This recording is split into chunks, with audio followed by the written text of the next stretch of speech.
sound like much, but at that time, they used local people, local carny people, to do all the selling on the golf course.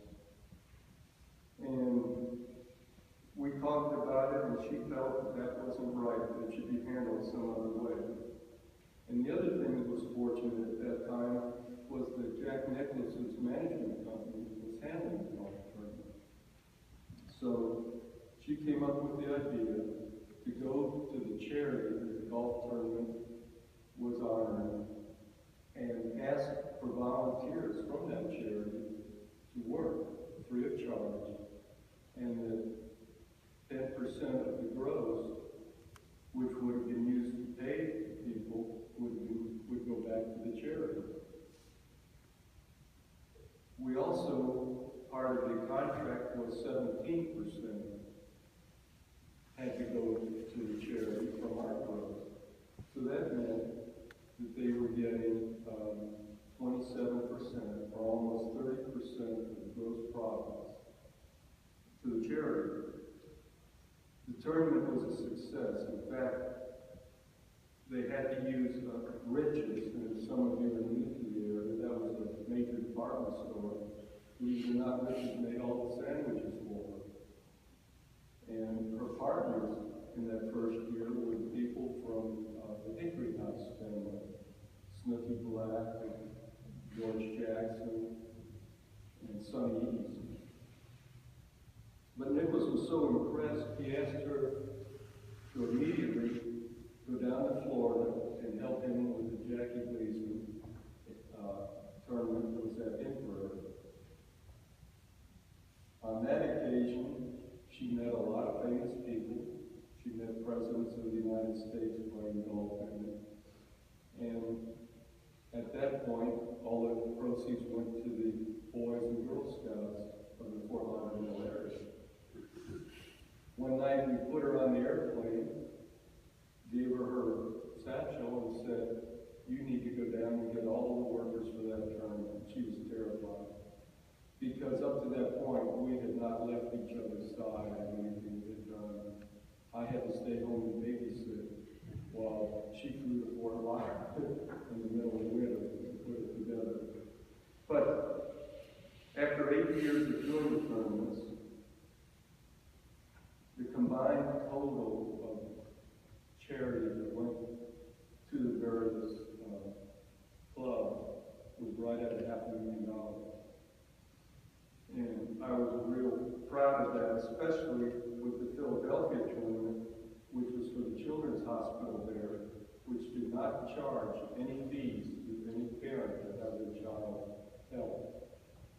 And we bought several lung machines and several heart machines. Plus, we had doctors taking vacation to work. We had the policemen, a Philadelphia policeman volunteering to take over for the hospital policemen so they could sell hot dogs. We had surgeons and nurses working. Every parent that had a child that had been served by the hospital showed up at one of our tournaments over those 5 years that we did the tournament. Previously, the only money that came to the charities from the golf tournaments was a small amount that was left over after the tournament that closed their books. She kind of shamed the people in Philadelphia because the very first year that we did the tournament, they got $5,000 from the golf tournament and $18,000 from Judy. So I feel real fortunate in what she had accomplished. Jack Nicklaus came to her after Jim died. That's why we had to close the company. But Jack Nicklaus notified her and said that he would like to buy the business plan that she had used for getting staff to work in the tournaments because it was so successful. And she said that she would rather than make a donation to Jim's children for their college education than give any money to them for that. And the Nichols was free to use it any way you wanted. In later years, we went and had a talk with the National Hockey Team, and she made a presentation to them how they could use that at their facility. So when you go to a sporting event and you see a school or a church or somebody doing concessions, this was a lot. Judy had a lot to do with getting that instituted in the professional businesses. Judy loved to travel. We did 46 states.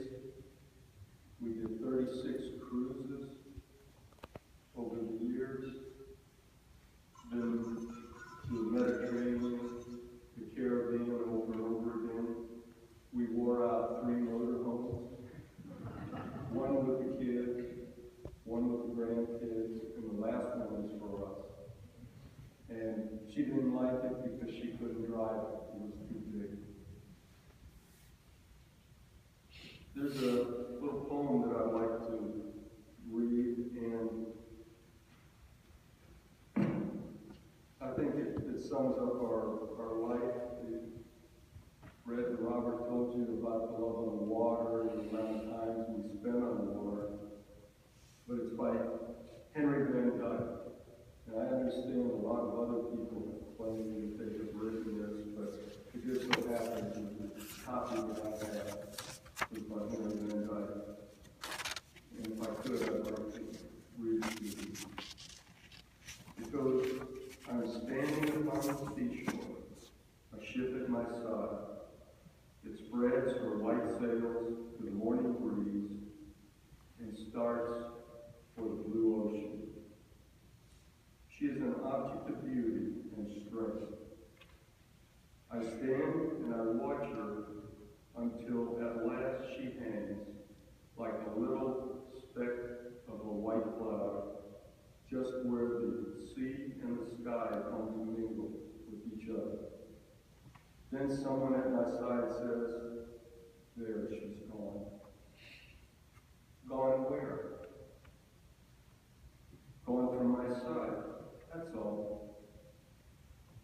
She is just as large in mast and hull and spar as she was when she left my side.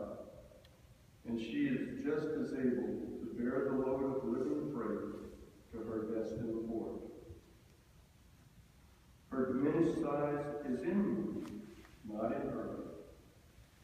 And just at that moment when someone at my side says, there she's gone, there are other eyes watching her coming, and other voices ready to take up the glad shout. Here she comes. And that is that.